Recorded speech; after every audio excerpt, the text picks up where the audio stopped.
Kroger Tenderay Beef. No other beef so fresh can be so tender. Presents Hearts in Harmony, transcribed. K is for Kroger. C is for cut. B is for beef. KCB means Kroger cut beef. And Kroger cut beef means more meat for your money. Remember that fact, ladies.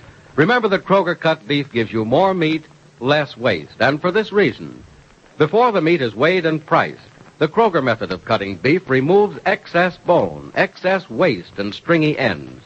Yes, that's before the meat is weighed and priced. And listen, you get the top U.S. government grades of beef. Yes, sirree. It's tender, juicy, rich red, and marbled with just the right amount of flavory fat. So you get better value in top-grade beef. Let's take a Kroger cut chuck roast as an example. Before the roast is weighed and priced, the Kroger method of cutting beef removes excess waste and stringy meat. You're bound to get a better value because you get more solid meat, only a minimum of bone. No matter which you prefer, steak or roast, you receive more meat, less waste in Kroger cut beef. But make that discovery for yourself. Visit your neighborhood Kroger store and get Kroger cut beef. It gives you more meat for your money. And now, Hearts in Harmony. There's even more than the usual bustle of activity in the Gibbs home today, for today Penny Gibbs is coming home from the hospital. While Nora Williams does the last-minute dusting in Penny's room, Penny's mother Grace arranges flowers in a bowl on the dresser. Young Nora says, "Oh, crickets, but those are beautiful flowers, Mrs. Billings." Aren't they, though, Nora? Mm-hmm. Oh, it won't be long before we'll be taking ones just as lovely out of our own garden. Then we'll have them every day. Oh, I love flowers in a house, don't you? Oh, I hate to be without them. Oh, boy, am I clumsy. Maybe I ought to watch when I'm dusting. Oh, you can't hurt that pin tray, Nora. I've knocked it on the floor 100 times. Well, I just put another dent in it. Oh, golly, it's awfully pretty, isn't it? Mm-hmm. It belonged to my grandmother. I think it's been in the family about 80, 90 years. Oh, it's really old, isn't it? Mm-hmm. Well, they made awfully pretty things in those days. Oh, the design on this is just beautiful. Yes, isn't it? You know, people took a great deal of care with things 50 or 100 years ago. I suppose it's because the pace of life was slower then and there was more time. Oh, crickets, there doesn't seem to be any time to do anything these days. No, there doesn't. I don't know what's happened to the human race in the last 2 generations, or what'll happen in the next 2 or 3. We seem to be living at a faster and faster pace every year. Life doesn't have half the meaning and only a little of the richness of years ago. We don't live for the things people used to live for. The family, for instance. Families used to be close together, and today families are breaking up. Even in my lifetime, there's been a great change in living. The world has changed, and for the worse. Golly, I guess it was wonderful when you were my age, Mrs. Billings. Back in what they call the good old days? Mm-hmm. Yes, living was quiet and life was simple. There were picnics and sewing bees and dances, afternoon teas and parties, and everyone knew the social graces. But, Nora, there were a lot of unpleasant things about the good old days. And the average person didn't take care of himself the way he does today. In spite of our fast pace, we're more intelligent people than we were.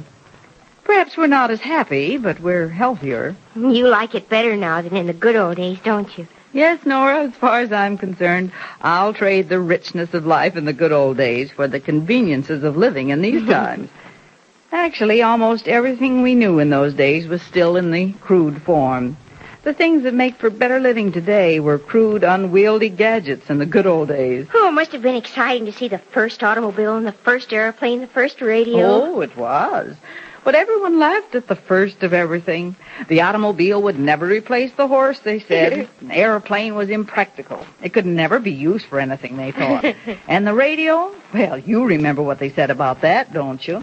Oh, golly, no, Mrs. Billings. I'm only 18. Oh, good heavens, how time flies. Seems only yesterday I owned my first radio, but it must be well over 20 years now. Well, crickets, I hadn't even been born.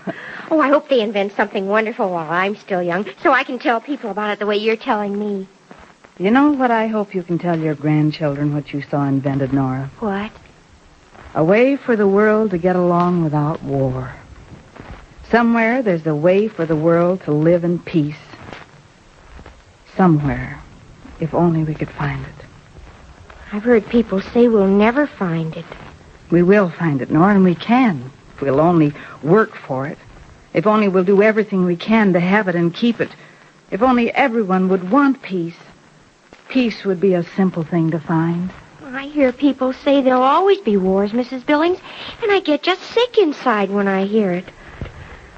War is such a terrible thing. Nobody wins and everybody loses. It seems to be such a terrible thing to say there'll always be wars. Well, that's the same thing as saying there'll never be peace. Well, that's why peace has been so hard to find, Nora. Too many people say there's no such thing. There are always those Oh, Mrs. Billings! Mr. Keith just drove up with Miss Gibbs. Oh, Penny's home at last. Come on, let's go downstairs and help Johnny bring her in. She'll probably have to be brought right upstairs. Oh, Mother, it's so good to be home again. Oh, you don't know how good it is to see you at home again, Penny. Are you sure you don't want us to go out and let you sleep again? No, thanks. I feel fine. Oh, I wish I could have stayed downstairs and talked to Jed a while longer, though. Well, the doctor said you have to stay in bed a few days, Penny. Johnny Keith, I'm out of the hospital now. Don't you try and be a doctor. Well, if I could be sure all my patients would be as good-looking as you, I think I'd go back to school and study medicine. Johnny. Oh, thanks, Nora. Oh, Cricket, you look beautiful, Miss Gibbs. That's my line, Nora, but you're right, she does. Maybe I should get shot about 3 or 4 times a year if it improves my looks. Oh, Penny, please let's not joke about that horrible thing. I'm sorry, darling. Well, maybe we ought to joke about it now that it's over. It's sure better than being upset over it. Well, I'm not upset about it anymore, Johnny, mostly because I've stopped thinking about it. Oh, that's the best thing to do. Let's all of us forget that it ever happened. Good orange juice, Nora. Oh, I just put the tiniest little bit of lemon juice in it to give it that sort of peppy flavor, Miss Gibbs. I'm glad you like it. Oh, it's delicious. How's your father, Nora? Oh, he's fine. Well, he tried to get in to see you, but, well, there was so much to do at the farm. He even had Freddie out running the tractor 3 times last week. But the farm looks a lot different than when I last saw it, doesn't it? Oh, Crickets, yes.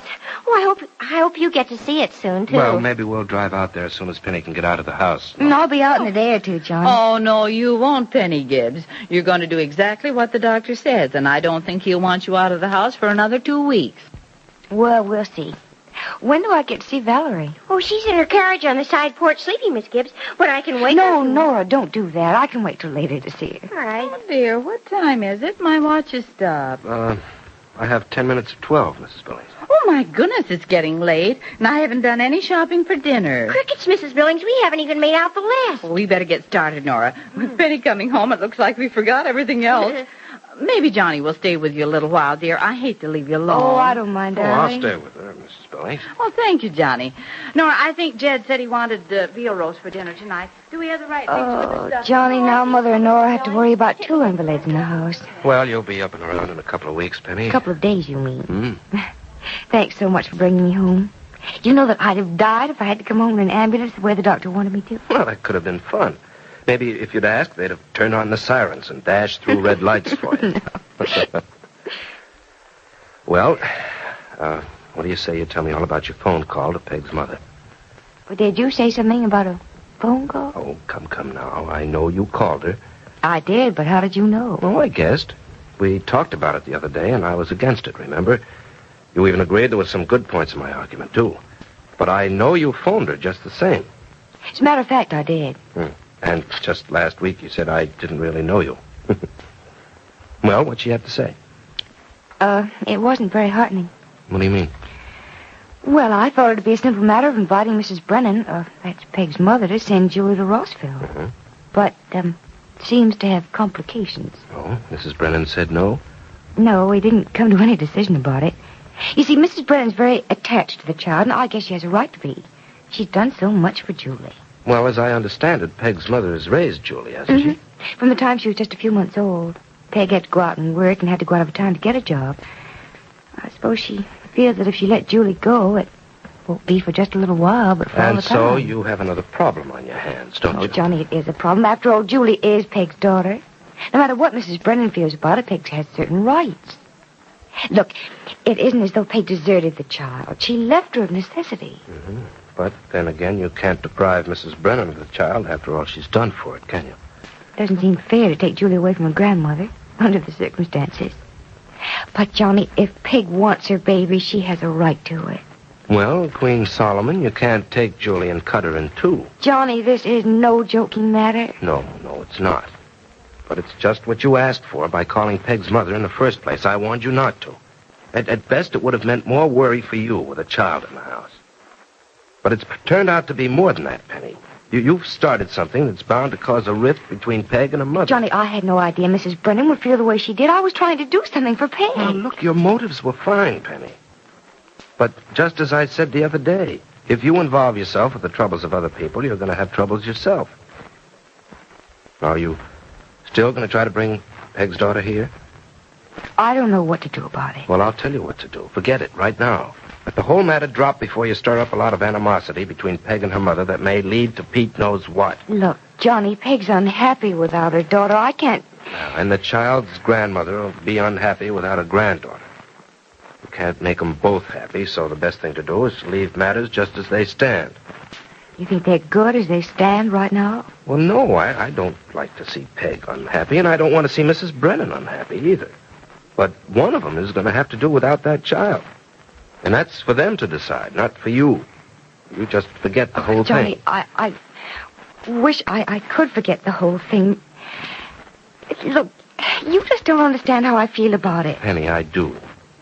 I do understand how you feel about it. I know that you want to do something for Peg. Yes, I do. And you don't want to do anything that'll hurt Peg's mother. That's right. Well, do the first and you're bound to do the second. There's no alternative. Oh, Johnny, I know under normal circumstances I really ought to stay out of this, but look, I'm the cause of this trouble. It's just like you said. That phone call to Mrs. Brennan was a mistake. It was, Johnny. Somehow I've got to correct it. You can't, Penny. You can't correct it without causing more trouble. There's always a way, Johnny. There's a way to get into trouble yourself, deeper and deeper. Right now, you're clear of trouble. That phone call was made in good faith and in an honest effort to help a friend. Just say to yourself, you've done all you can. It didn't work, and let it go at that. No, I can't leave things go at that. I guess I have a guilty conscience. I've got to do something. I have to find a solution to the mix-up. Penny, you'll never learn, will you? I'll never be able to see people unhappy and not want to help them, Johnny. I guess the thing I never will learn is how to make one person happy without hurting somebody else. Will Penny Gibbs find a way to satisfy both Peg Martin and Mrs. Brennan in regard to little Julie? Or would Penny be wiser if she didn't try? Be sure to listen to the next dramatic episode of Hearts in Harmony. KCB. KCB. KCB means Kroger cut beef. And Kroger cut beef means more meat for your money. Right. Kroger cut beef gives you more meat, less waste. Because before the meat is weighed and priced, the Kroger method of cutting beef removes excess bone, excess waste, and stringy ends. Take a Kroger cut round steak or roast, for example. The Kroger method of cutting beef removes excess waste and stringy meat before the steak or roast is weighed and priced. You get a minimum of bone, and you get top U.S. government grades of beef. Beef that's tender, juicy, rich red, and marbled with just the right amount of flavory fat. But visit your neighborhood Kroger store and see for yourself.